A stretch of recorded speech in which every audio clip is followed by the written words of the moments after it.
Well, welcome to the Buildings Pavilion, hosted by the Global Alliance for Buildings and Construction, UNEP, and co-hosted by WBCSD, and We Mean Business.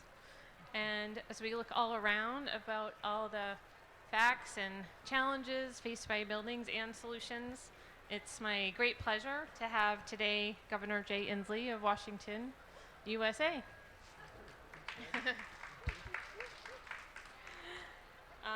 This is the Scaling Decarbonization and Adaptation, how a built policy engages markets in transforming buildings session, and we will be running about 30 minutes today. Regrettably, Governor Casagrande from Espírito Santo, Brazil, had been called away by the transition government, so he won't join us today. But that gives us a little more time with Governor Inslee. So we're going to dive into some of the actions Washington's taking, and really could not overestimate how impactful Washington has been in setting the tone and providing space for buildings policy to evolve in the United States and really beyond. So I think that's why we really wanted to bring it over here to the building space. Governor Inslee grew up in Washington and has been involved in public service since 1985. He served in the state legislature and then the U.S. Congress for 14 years before being elected governor in 2012. And he's the longest serving governor in the U.S. Congratulations. Yeah. He's an expert in energy and climate policy and literally co-wrote a book on it. So he's in the right place. The state has policies now for 100% clean power, carbon cap on pollution, and many more things. So, and then, there's really no question that all these things that you've been doing have really shaped the Biden administration's approach to climate as well. So, the impact you've had goes well beyond Washington. So, thank you. So, I guess just starting out in terms of I think getting into governing for all the people who elected you and all the people of your state, no matter what they think about climate change and what their background is. And I think you've done such a great job to figure out how to resonate with people. We know that your state faces impacts from climate change, and your citizens and businesses are experiencing that in different ways, and maybe getting more anxious as the signs are more visible. So how do you address that as governor, and how do you understand the concerns and then use that to shape your policies and programs? When I get an answer to that question, I'll let you know. It's hard to encapsulate it. I guess I would say I think that people look at things through a different lens, and you have to listen to people what lens they're interested in. If they look at the lens like, I really care about my grandchildren, and this is the lens how I look at it, which I want my grandchildren to have a place to live that is as beautiful and as healthy as the one I grew up in. Fundamentally, that's kind of my life's purpose, which is as a grandparent. And by the way, we're having another one next week, we hope. So I'm hopeful for the success of COP, this project. If you look at it through that lens, the building in the built environment is absolutely fundamental to the ability to give our kids and our grandkids a planet that's healthy. And finding ways to have more efficient buildings is absolutely critical to that, because we know it's a major component of our climate footprint. And we also happily know that it is some of the best investment you can make in solving this problem. Look, almost always, the cheapest clean energy solution is to not waste energy. And the built environment is the single largest place where we waste energy, where it's going out through our window frames, using fossil fuel, and not insulating our buildings, and out through our non-insulated roofs, is almost always the cheapest step you can take. So if you look, anyway, but some people don't look at it through that lens. They look at it through the lens is, I got to buy milk for my kids. I got to make rent. How can I have a cheaper energy bill? And if you look at it from that lens, the built environment is the way, by making very small capital investments early, you have cheaper electrical bills. I think it has been wonderful since we finally got an upgrade to our little home that's 85, 88 years old. We finally got some new windows. We finally got some solar panels, and we had zero electrical bill for several months in the last several months, and it's much more comfortable. It's a joy not to pay, a monthly bill. So it depends on what lens you're looking through, but every lens means that you ought to be interested in the built environment. And we're doing that in Washington State very successfully, as you know. We've had some really great recent successes, which we can talk about.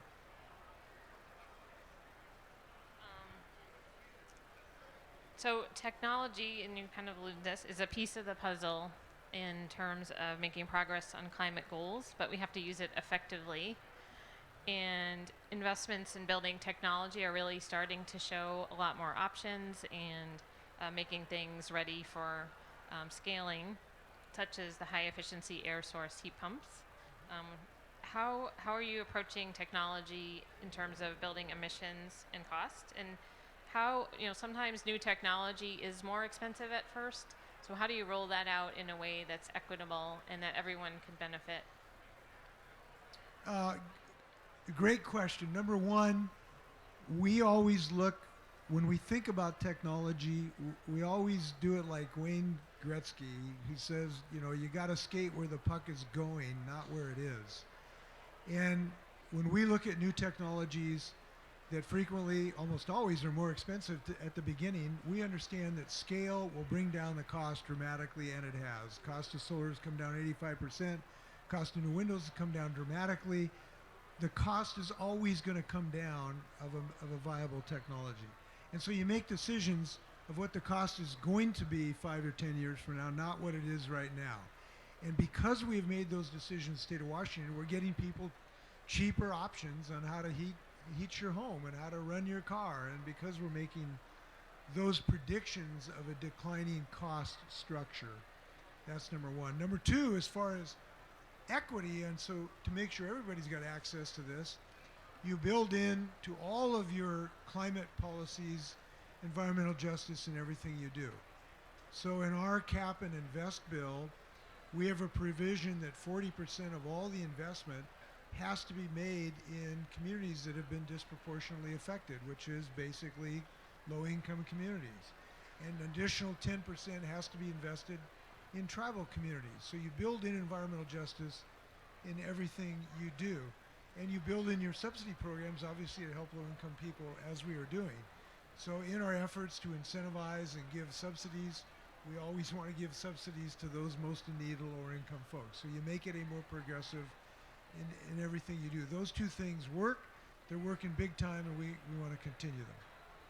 So just to follow up on that, because with the Inflation Reduction Act, there's also some equity elements and community focus, but I think there's a lot of concern or people are trying to figure out how do we reach those people, because they don't necessarily even have the time or resources to learn about energy efficiency options or incentives. So have you been working with your local government or community organizations? Like, what are some of the success steps that you've taken? One of the ways we reach them is to use the power of our statutory ability to require that they be reached.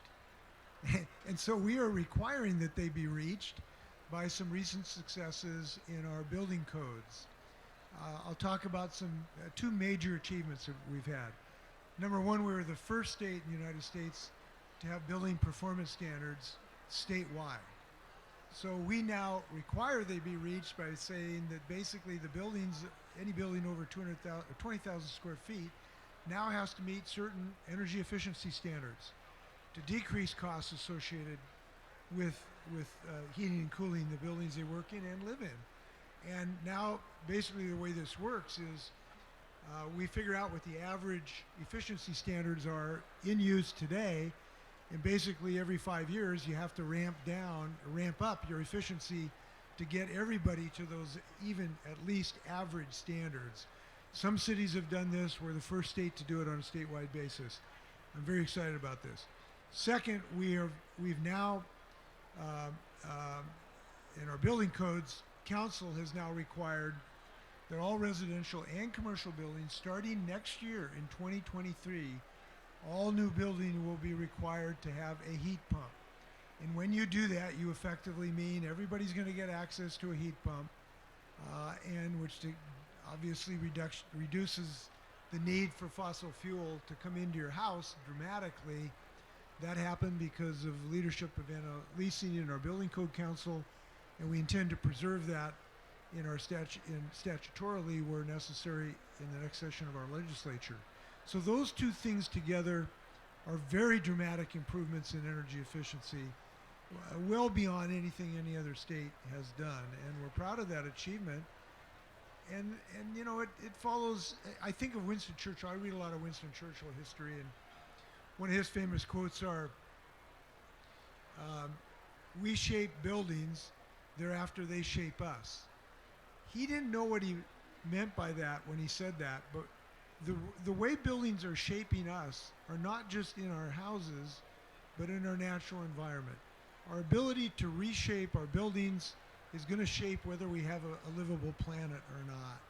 And so I'm proud that our state's leading the way, actually, and I work with other states and other state governors, and we hope that they will follow us. Now, here's 1.2, if I may. The federal government's action now is fantastic. President Biden's leadership has been stellar. The Inflation Reduction Act is absolutely game-changing, but it is not enough. We have to go further in the built environment. It's tremendous that we have this federal investment, but we have to go further, we have to go faster, and that's why states are necessary to actually move the built environment faster. We're doing that in our state. The U.S. Climate Alliance, I just spoke in front of the U.S. Climate Alliance group, that's moving the ball state by state. And we've got to be more ambitious. Yeah, you're doing great though. So thanks for leading the way. Another way that Washington has been both a leader and collaborating with other states is the Pacific Coast Collaborative. Yeah. And last year's COP, you, together with some other states, announced a new Buy Clean initiative to use state procurement to reduce carbon content of concrete and some other things. Are there any updates, or how is that going? What kind of response are you getting? This is a work in progress, actually. We have not finished this effort. And I'd like to say we've had total success on this. This is still a work in process in our state for procurement guidelines. And at the next COP, I hope to tell you a lot more success stories in this regard, because this is a workable way to do business. We have done this for some of our state procurement in our transportation fleet. We have not been able to do it yet in our building. Well, let me back up. We are moving forward in our built environment for our state buildings. So we now have 18 projects underway for almost net zero buildings for our state buildings. We have not yet done it for our procurement in some of our other systems, like when you buy detergent or when you buy, chairs or something. We haven't built that in yet. That's a work in process. Yeah, I think the cement and concrete is getting a lot of attention at this COP, and yes. there's a lot of promising technologies. Some are in like different phases of development and scaling. So it's a great signal when you can all get together and say we want this product. We intend to have that at least by the next COP. I just met a young man who buttonholed me as I was walking in here. A company called Brimstone that is developing a lower carbon content concrete and cement. And as the only governor in the United States who used to drive a concrete truck, I'm really interested in solving this problem. Did you really? It's a true story. I'm not sure I drove it well, but I did drive it. You mentioned the building performance standards, and congratulations, because that really was groundbreaking. And I think it's, I've heard it described by some of your colleagues, I guess, as a friendly competition amongst some of the states in terms of like working on building performance standards through either, you know, statutes or regulations or plans. Um, but that's really emerged. I think not too many years ago, we weren't sure if the public would accept that kind of regulation. And for those outside the U.S., the building performance standards set a cap on the energy intensity of existing buildings. So it really does force action in terms of insulation and upgrading, heating and cooling, and so on. What do you think set the stage that that you were able to pass such groundbreaking legislation in Washington? Well, first, I think the entire political world is moving to demand. Our people now are demanding action on climate, much more than they were 5 or 10 years ago. The reasons for that is they're getting smacked in the face every day with forest fires and hurricanes and these incredible rain events that we're having. So it's in people's lives now. This is not a projection of future problem. It is a current crisis. And people are now recognizing, because they're recognizing these catastrophic events.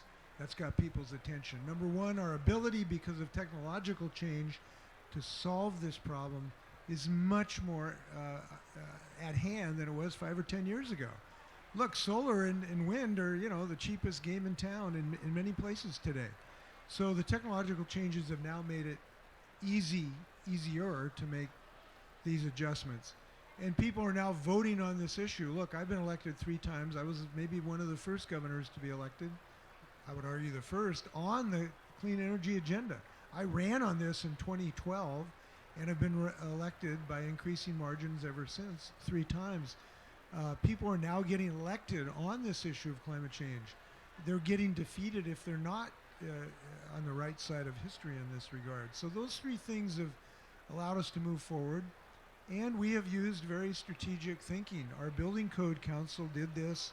In part, I mentioned Annalisa, who's here today, who worked with the Building Code Council just to provide them information. And they made an independent decision by the Building Code Council. Not the legislature, but just the Building Code Council. And that was an entirely appropriate way to do it. So being creative and working with multiple organs of democracy, you know, works. Great. Not always, and not as quickly as you'd like, but eventually it works. Yeah. You know, another area of building materials and lowering the carbon and embodied carbon of buildings is with wood, potentially, as a solution. And you're obviously a state with a lot of forests. Where do you see that going as sort of a solution in managing the forest to be healthy and provide all the different kinds of important values, but also, you know, supporting things like tall wood buildings and CLT and so on? So cross-laminated timber, I think is a very exciting prospect. For 2 ways. Obviously, a great product. You can go high-rise with it, but it provides a market for removing some of the unnecessary fiber from and combustible material from our forests. We have to do this. They're too thick. We have too much underbrush, and you get a stand-clearing fire. What used to be a low-intensity fire now is a fire that removes the entire forest canopy. So we are very actively involved in that forest management, but creating a market for some of that fiber as it's removed can help finance some of those efforts. So not only can it provide housing for people, it can help us have a revenue source to manage our forests. So it's a twofer in this regard. The industry has you know, not taken off like a rocket, but it's growing. Its acceptance is increasing, and I look forward to that continued success. Again, this is where technology can do great things, and we're investing in it in our state. By the way, let me mention something too. This management of our forests, we've had some tragedies in New Mexico where one of their forest fires was caused by some management that went awry, a prescribed burn that took off. We don't want to see that, but I don't think that should eliminate our efforts to find effective ways to save our forests, and we're still working on that. Yeah, it's complex, especially all the different actors in forest management and It's not easy. a lot of It's opinions. it's not an easy issue when you don't want to do a prescribed burn when the wind's too fast. Obviously, we want to try to perfect that art. What about adaptation? As you mentioned, Washington's already facing some of these climate impacts now. So, what's the role of the state? What levers are available to try to help um, through adapting buildings, making them protected and able to protect human life? Well, the clearest way is being prepared for the next terrible event. So we're doing that. I'll give you an example. So the water system for Anacortes, Washington, the water treatment plant is built kind of on a floodplain. It's not really on a floodplain, but they recognized when they designed it 4 or 5 years ago, we're going to be having increasing precipitation event. We're having these huge precipitation events in Washington State. And so they recognize, they're going to have to build a plant that can survive that. So they basically built a floating water treatment plant. It now is a boat. So when those next big floods happen, the whole thing essentially floats in a manner of speaking. It's incredible. It's like, I don't know, an acre large, built with this case underneath it. So everything we build now, from roads to water treatment systems, now has to be built on the assumption we're doing that. It's expensive, but we have to do it because we know that there is this, unfortunately, we are locked into increasing huge precipitation events, huge forest fires. We're locked into that future, even if we succeed with everything we need to do. So everything we build has to be planned in this regard. We're trying to increase our natural systems that can help us deal with these precipitation events. So we're building protection for our marshlands and our wetlands. We're building larger culverts under our roads so salmon can get under our roads to reach their spawning habitat. We're spending huge amounts. We're spending $2 billion just of our budget to get those things done. So there are a lot of things we can do. But when we talk about adaptation, I almost never want to finish it because I don't want to have to live with adaptation. There's not enough adaptation in the world. There's not enough money. There's not enough refuges to hide to solve this problem. It can't be an answer to this. So I always finish that discussion by saying we have got to attack the problem at the source, which is carbon pollution. And that's the only ultimate answer to this. Yes, agreed. Another thing that's come up with the Inflation Reduction Act and kind of around the country and in the world as well is capacity for, in the workforce to install some of these newer technologies and get enough people out there working on insulating and retrofitting homes. Is that something you've had to tackle in Washington? It is right now. Listen, finding welders right now in my state and other places, find electricians is a real struggle. And that's why we've started a thing called Career Connect Washington, which makes sure that every student has an opportunity to see a career path that may not involve a 4-year college degree. And so we are trying to get, and we are succeeding in getting young students to have apprenticeships and access to experiences so they go into these trades. Early, we're getting the 16, 17-year-olds to have an experience, to spend time with an electrician, to spend time with a welder, to have access for a welding program at age 17 or 18. And we're doing that big time, and it's been very successful. Look, these kids, when they see them, they have a 2-day or 3-day or 4-week experience, and they can see a future, they get excited about it, and they go into it. So we are expanding that rapidly. By the way, it's not just in clean energy. It's in healthcare. It's in nursing. We got a critical shortage of nurses, and now we're getting nursing programs into our high schools. I went to one in Mount Tahoma High School in Tacoma the other day, where these students, they're putting on their scrubs and they're working with robots, learning to do IVs and blood draws and everything else on robots. So, and now we're going into these healthcare professions. So I'm excited what we're doing. And I think we're just have a couple minutes left, but what about University of Washington and some of your universities? I think they've been partnering in some of these transitions and research and technology. Is there anything? Yeah, we're excited. The University of Washington, we have a test bed facility where we basically have set up a place where if you're an entrepreneur, you got a whiz bang new technology, you can come into our test bed and we have the mechanics to do the testing that you need to do to perfect some of your technologies. I met a couple young guys who have a new technology to pre-treat light before it gets to your photovoltaic cell to make it more efficient. And we have a test bed. They can come in now and use our equipment to test your new technology. I have ambitions to create a whole new clean energy institute at one of our colleges, yet to be announced, this year in my legislature. So in my budget, I will be advancing that concept as well. So stay tuned. I hope by next May I'll have something really exciting to announce.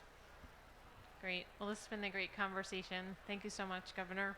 And thanks for all you've been doing for all the buildings issues and helping set the stage for better policies.